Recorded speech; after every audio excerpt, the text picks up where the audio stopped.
Everybody get up, it's time to slam now. Come on and slam, and welcome to the jam. Come on and slam, if you wanna jam.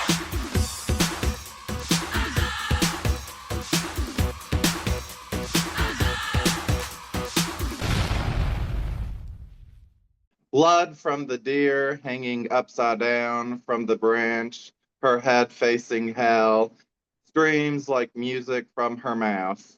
One slit in each leg, the rope, her crucifix, splayed to be disemboweled. My father at her forefront, giving her his prayers. Shoot a coyote after they've eaten the flock. Its remains an altar. Get on your knees, pay tithes to a ghost to collect the devil's toys inside your soul like artifacts to be disposed by God. I once knew the meaning of prayer, how to crisscross my fingers and bless the food the way grandmother taught us.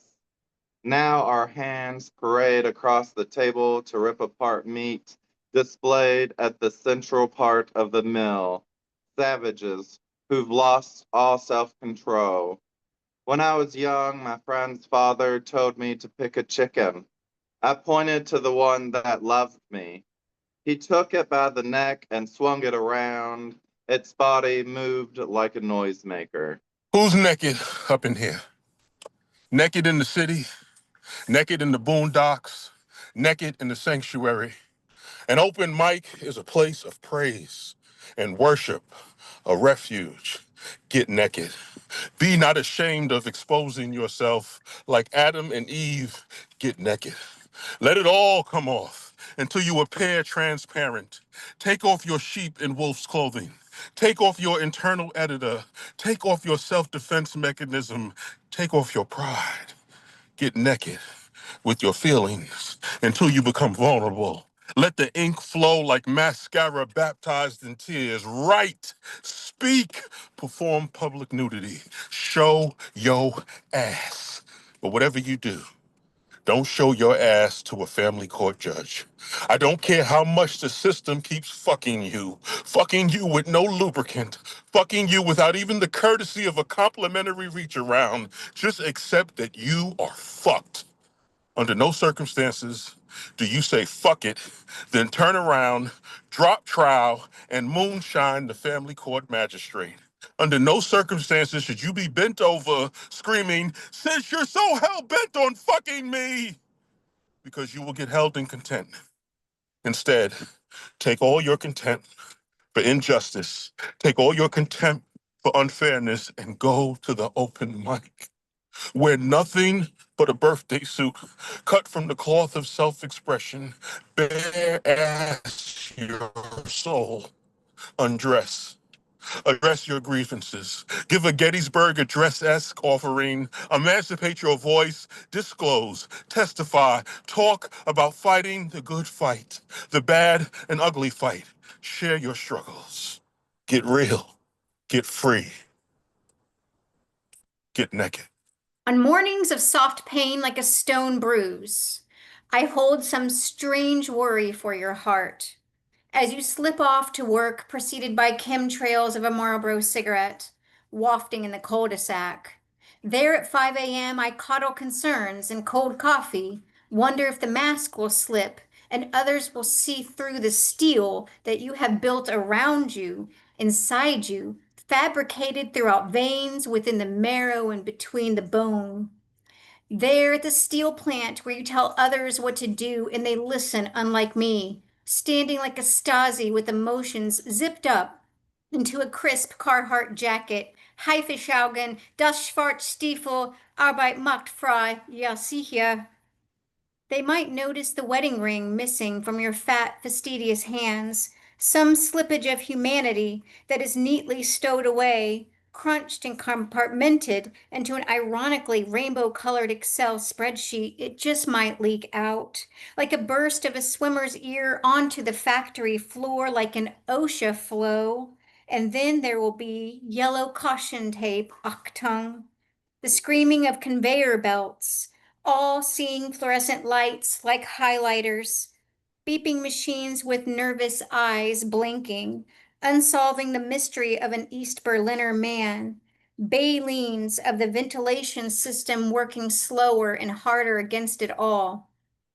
They might see you, and that worry is the remaining empathy I have to offer at this juncture. I have waited for years to shed the skin of a shotgun marriage. An American girl, a blonde-haired, blue-eyed alliance, looks German until she opens her mouth, you'd say, as I expose teeth when smiling. Look through the family photos if you can find them. Yes, waiting to wake up to no angry man no more. And little does anyone know there's been honey brewing inside me this whole time.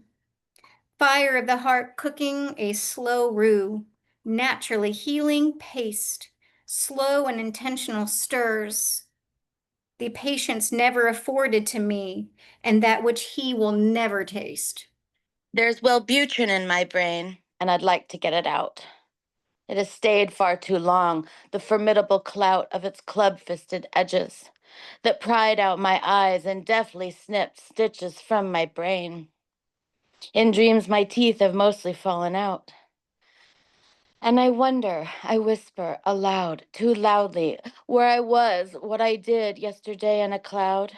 Where's my phone, my wallet, my mind, my disguise? Who took them? Was it you or that stealthy SSRI eating all my gray matter with tea like Mad Hatter? I'm fat and puffy, yet endlessly hungry, my hair in my hands and my back to the wall of a cliff, then falling into a Dali sea, rife and roiling with lunatics like me. All I did was try, but life at times proved hard with little sleep, little babies, little men. Or maybe a leprechaun did it to me. While megalomaniacs with their perky careers nod their heads, dot their eyes, then turn a deaf ear. I am dying in here. I can't seem to get out from the weight of the pain and horrendous gout. Like the snout of a ghastly Frisco seal, I'm snorting smoke signals in a hopeless appeal. Could I make this up? God saw me not, nor heard me screaming. I forgot how to go on, and go on I must, for there's nothing in the skies you see, at least nothing that's just. No angels, no demons, no circles with Dante, no pearly gates, no red horns on Satan, not even you, Minotaur, with your head of a man and the body of my breast, no matter how much you want there to be. Only worms and dirt, coffins and me, our own little babies and the endless sea. I rose adrift on a raft of twigs, a sinking hull with whip-stitched lashings, a remnant of what I learned while falling. No sail, no compass, nets endlessly trawling. In a storm for the ages, I've washed up on shore, battered and broken, yet drowning no more. Begging for water, fresh, not salt-laden. I've enough in my well of the tears now abated. So what will become of my huge frontal lobe, or my life, or my heart, so woefully spread eagle on rocks, seagulls ripping the entrails of my innards away, smells of once fragrant wine gone awry in my crotch. They pick clean the memories of you, sad man, and me. Remember us once with our glassy-eyed stares, glowering back from the page? Now no one's there. I alighted the rooftop, couldn't leave, couldn't jump, so I held on and waited. I had nipples to pump. Cough me up, spit me out, I leave in my wake crests of guilty waves and oceans of grief. The painful divide of perceived demise. I'm alive, and I know there's no place to go back to. Our pain is only as deep as we practice. I'm not following my dreams, I'm walking in my prophecies. Oh, and don't let me forget, nothing can stop me. I make the devil mad that he can't block me. So he sent his demons out to watch me. See, God designed me for a time such as this, and the signs that he showed me, he does exist. No, he's not a myth. I know you've been made to think you're not a gift. Trust me, I know this. Some may dismiss and think I'm unfit for this position. Wait, hold up. Just listen. The world got you learning fiction. It's time to jump ship and get on the mission. Hear me out. We are God's too. He's just the great I am, the God above all gods. That's why he said to only praise him. I know some like it and some don't, but we should care about those who won't, because God can change anyone above and beneath the sun, and he wants us to love everyone. Yes, he creates all and controls all. So there's no better one to learn from. He even loved the ones that hate him. Curse his name even though he praised them. And he hates no one. See, God had to really humble me. Now I understand that there's no one above nor under me. So each day I live, I'ma spread love like the devil spreads sins, because I'm lyrically connected to God's voice. Call me his specimen.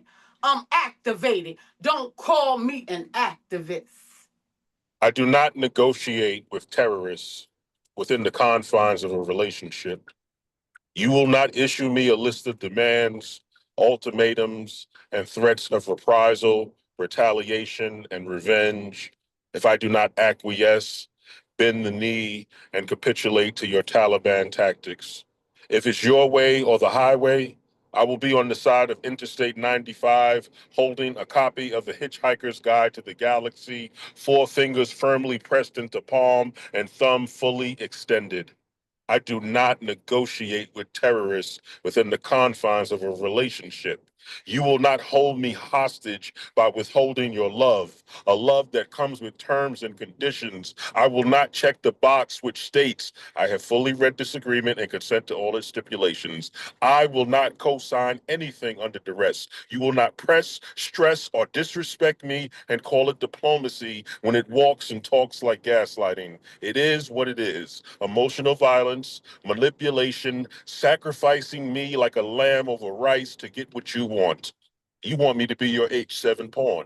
You want to use me to unleash your rook so it can move to and fro, paying no mind to all the nights your name remained on the tips of my prayers spoken in tongues. Eli, Eli, lama sabatani, my God, my God. Why hast thou turned the one I love into a bishop from juice? All I have ever done is treat you like royalty, Latifah, Mufasa, striving to maintain UNITY, despite calculated attempts to leave a scar where my heart should be. I do not negotiate with terrorists within the confines of a relationship. The U.S. Army Training Manual, which instructs soldiers on how to resolve conflict in Middle East territories, it lists 5 negotiation styles. Out of those 5, you are style number 6. Going out in a scorched earth blaze of false narrative, playing the lack of accountability blame game, holding an unburied hatchet against my neck. Well, you might as well publicly behead me now and be done with it. I do not negotiate with terrorists. I do not betray my principles. I do not go against truth, justice, and the African American way. You got me fucked up.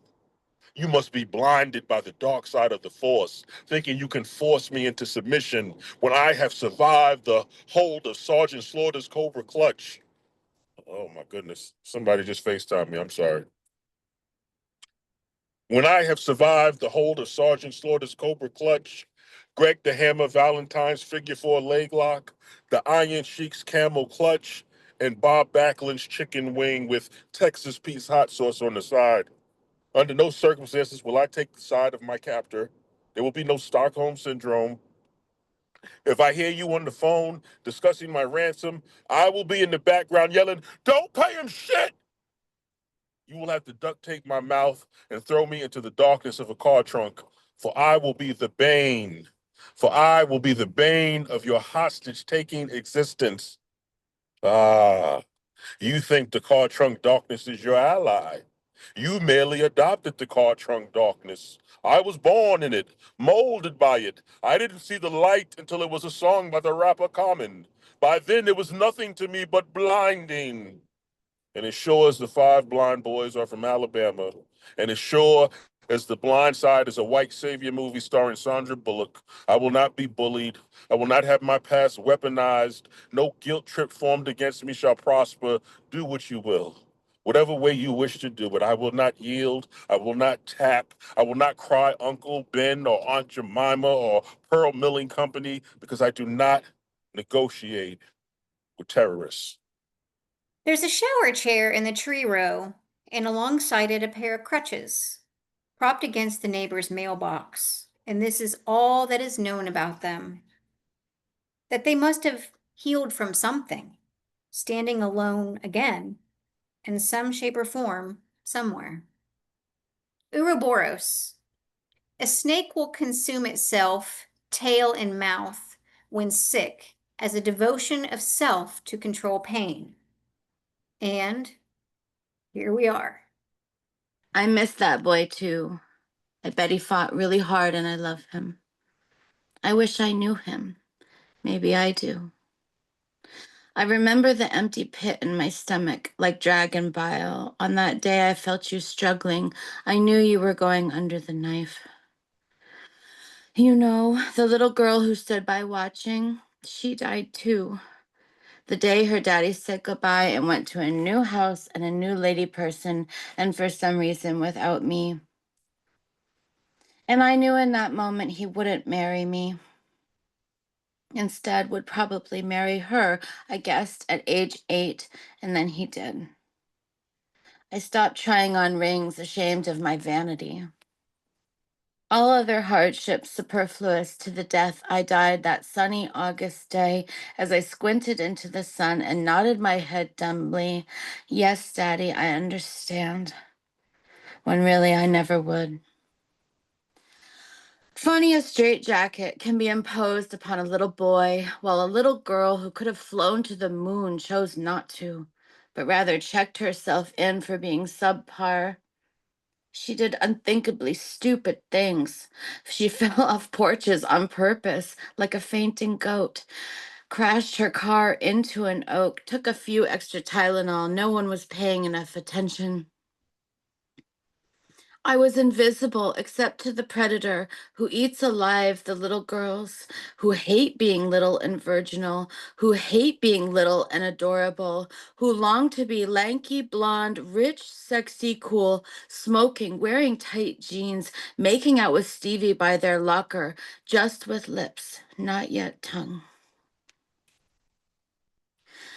One day I bought Ipecac from a hungover pharmacist and almost died retching blood by the interstate in a ditch. It didn't work.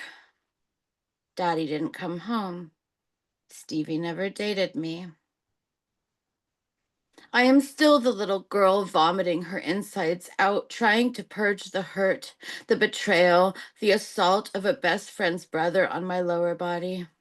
The dragon bile of loss and self-hatred that comes when she thinks all of this was her fault. That comes when little virgins are convinced by best friends and helpful policemen that they asked for it. But you know what? These words, these frantic words, which editors like, the first things that have ever been good enough. That Daddy finally took notice and said, "Good girl, strong launch." Maybe, if I am careful never to stop writing, he will finally come home. The only person still waiting here in her little yellow bedroom with the yellow paisley wallpaper is me. Apparently, there's a right and wrong way to poop. Going into the new year, I hope that I learn to poop correctly. Heard a commercial for Squatta Potty. Successful poops are now available for everyone. To be honest, I never thought about the posture of my posterior as it purchased precariously like Horton the elephant who got into trouble, tricked making the impossible possible, heroically hatching the incredible edible egg. unsuspecting, trying not to break the branches with his insurmountable weight, where nest held the baby bird. To compare the process to giving birth can be an understatement, because my struggles have been continual since a young child. Solutions offered were not ideal. Corn syrup, Fletcher's Castoria, prune juice were pushed like drugs on me by my old school Nana. She knew the importance of being regular. They have since been replaced by coconut water, fruit, and extreme avoidance of dairy. Lactose intolerance is an inherited allergy. I can only hope that my eulogy would not begin and terminally end on the bowl. Can't say much about the lovable bear except that he captured the hearts and minds of imperfect humans. The stories ensued, telling the tales of his struggles to get his daily sustenance, his beloved honey. His friends assisted him while living with psychological disturbances, manifesting as fears, hyperactivity, and depression. Himself, the sticky sweet, holding it all together with his mate, Christopher Robin, believed to be the author of his childhood adventures with his trusty bear. My mind goes to the scenes in the woods where the pastels of the sky overlooking the desired tree, holding the nest filled with bees, and Winnie bravely climbing, inserting paw into swarm, and golden goop dripping, filling hungry mouth, while elixir from gods. Bees, unaware of being swallowed, poke around in bear cave, stinging until mouth opened, releasing victims. His friends tried to warn him of danger, but he cannot be swayed. The owl in the mix must represent the well-known absence of parental guidance, the common thread in Disney tales. Could this be an adult story after all, illustrating what is to come for the young boy? The consequences of proceeding without caution, never giving up on goals, to keep eye on the prize, to accept love and your friends no matter what their idiosyncrasies, and the grown-up struggles of survival that awaits Chris. A warning to put away childish things, the undesirable trade-off known to every man or woman, and left no other choice to keep them alive, but to document his childlike dreams. Let me unwind your mind and take you out of the box that you put yourself in. Once awakened, you will move as such, and your mind will never sleep again. I'm just so artistic. When my paper hits the pen, my mind begins to spin, taking me back to the ages of 9 and 10 when it all began. See, whenever I heard music, it moved through my soul. I could feel it in my bones. It made my body whole. By the age 11 and 12, words had me under its spell, even though I seen them backwards, and sometimes they were hard to spell, but only time would tell. When 13 and 14 came rolling in, words became one of my best friends. I could make pictures with my words, tell stories with indelible ends. Oh, I could make the impossible possible with my pen. When 14 and 15 came, I then understood. I was not like my daddy. Drawing wasn't in my blood, but I realized then that praise dancing and stepping was. During that time, I wrote a song and even a play. But mean words were given to me, and that alone took my words away. I didn't start back writing again until my mommy died, and I had to find her that way. That day, my words came back, but they did not stay. I was 19 and didn't understand what words could be in this world to me. So it took me some time for me to find my words again. I was 24 or 25 when I did my first open mic. That was right after a friend of mine died. My heart was broken. All I could do was cry. See, my life was falling apart. I was ready for my new start. So at that open mic, I sang, rapped, and danced all night. I was fire. Not even water could have put me out. But honestly, that wasn't the type of art that I wanted to be about. My longing was to give all my gifts to God, no matter what they may have been. I knew from the start He was my only true friend. He's gotten me out of situations that no one knew I was in. There was no one there with me, but He was deep within. And with Him, I could never pretend, but so long I listened to other people in the way they said I should be. So I took myself from God and laid every gift that He gave me to the side of the corner in the back of the closet where the lesbians hide. With my hand over my mouth and tears in my eye, life was really life in me. But now that I'm 37, and I now know that God is the only God in heaven, and He sits on the throne, and there's no one that can take me to Him but Him alone. So, with that being said, I love you all, but your opinion is your opinion. If it's not going to help us be better, I'm not hearing it. You can talk, doesn't mean I have to listen. Not trying to be disrespectful, just staying on the mission. See, when it comes to art, I knew from the start that it was meant for me. Because whenever I do any kind of art, it literally sets my soul free. So, whatever, however, no matter what it may be, singing, rapping, dancing, stepping, and writing too, always do your best in everything that you do. Your best might not be my best. My best might not be yours. When it comes to doing something for God, no one is keeping score. See, God didn't give you your gifts for you to sit them down and not use them. So pick them up and learn to juggle them all and never ever let one of them fall. Some people have to find gifts looking from store to store. If you didn't have to find your gift, God personally gave you yours. So don't slap Him in the face by not sending it back to the sender. Oh, yes, my God knows if you are a pretender. So be the definition of art. Let it move through your body and live in your heart. You can do whatever you want to do in this life, but the first thing you must do is start. That's the only way to finish with no guilt in your heart. So please, if you haven't yet used your art, today is the day to start. If not now, when? We really don't know when our time will end. Pick up a pen and paper. Listen to a beat. Stands to a song. Sing or speak, no matter what it may be. Anonymously revealing truth. Just do art and let art do you. It doesn't matter how others see the art you do. And just in case you didn't know, but honestly, you probably do. The gifts you don't use, you surely lose. So just do you. And now that I have unwound your mind and took you out of the box that you put yourself in, you are now awakened and released. Adulthood is a lonely neighborhood, yeah.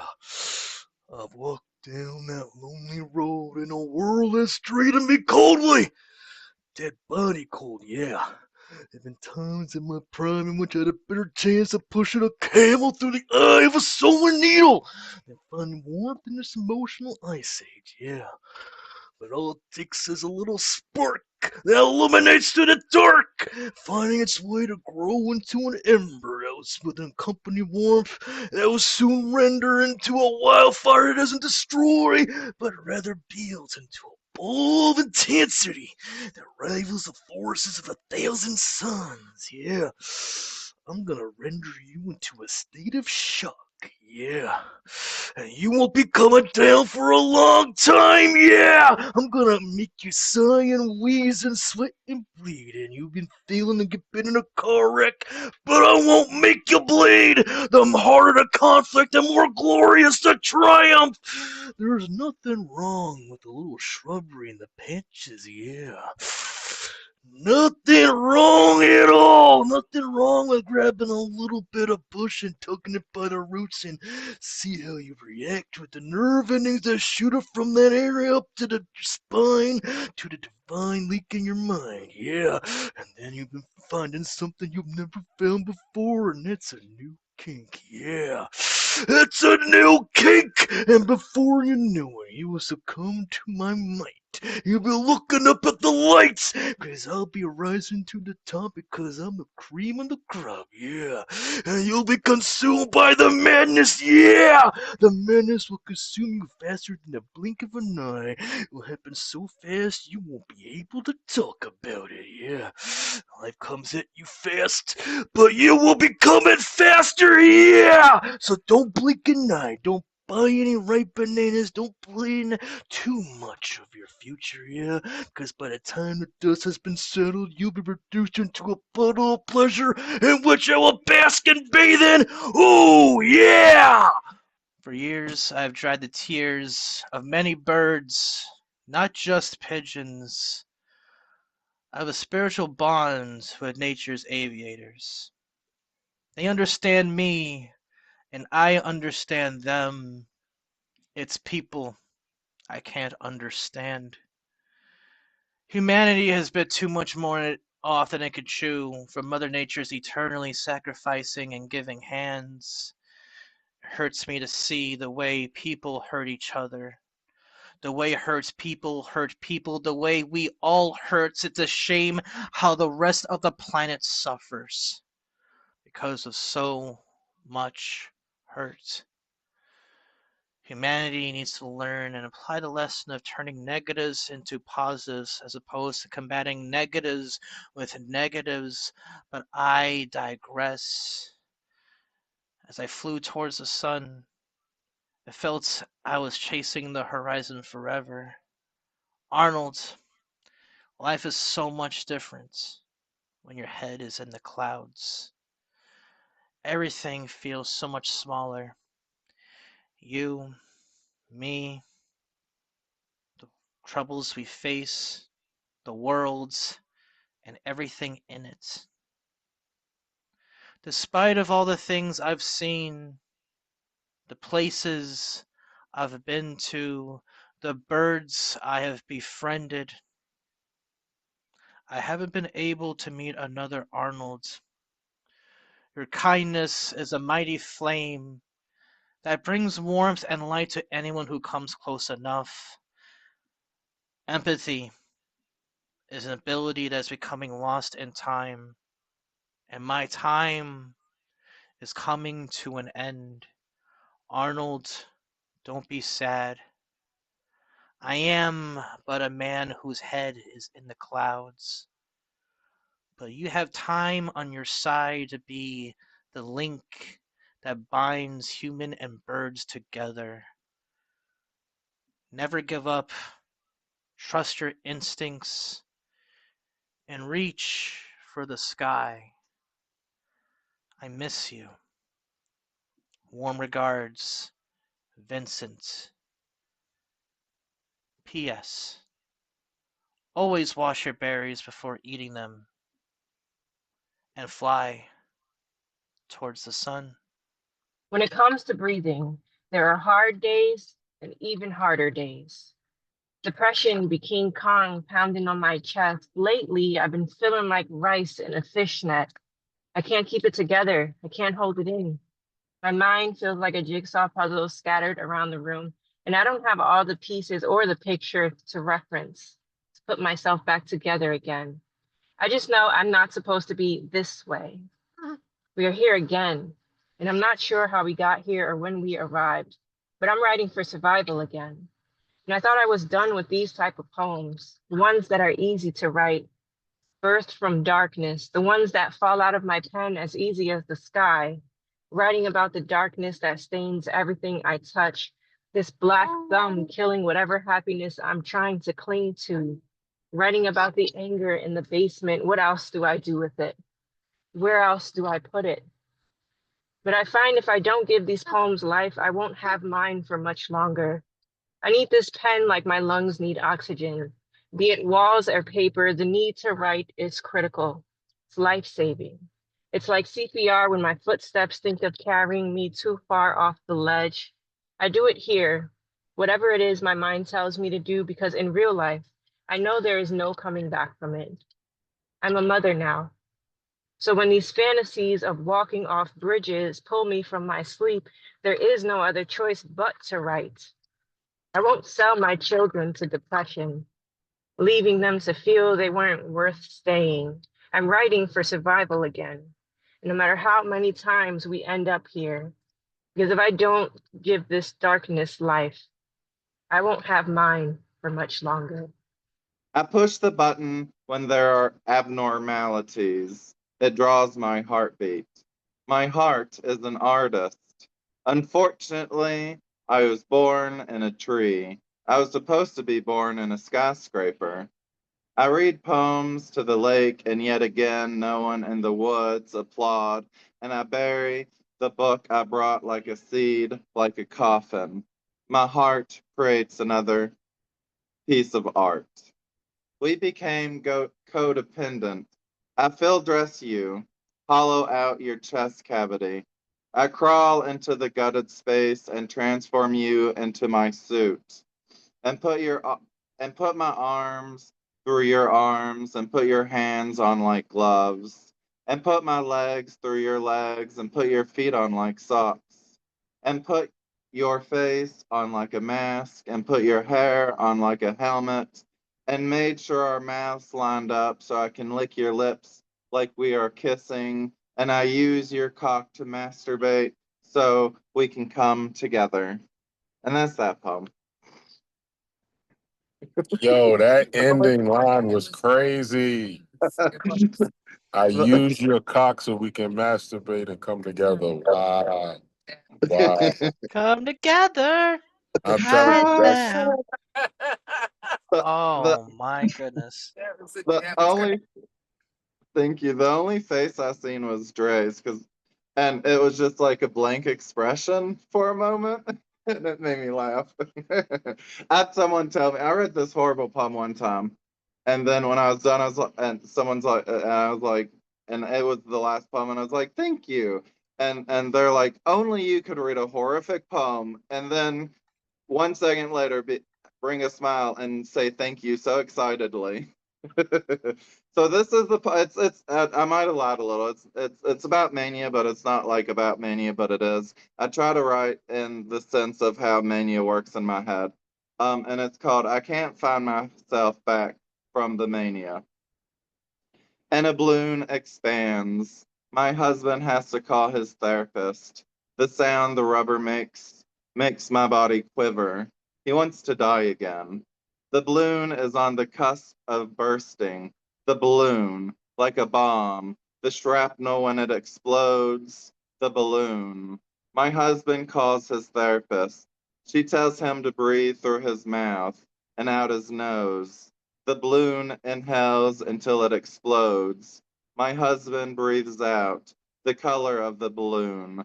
My husband is a balloon. My ears ring from the thunder. Anxiety grows like a cloud and expands, disconnecting the ceiling from the frame. The wind knocks the door from its hinges. Heavy rainfall occupies the room, destroys the walls. I sign the divorce papers. You take the dogs, give me the cats.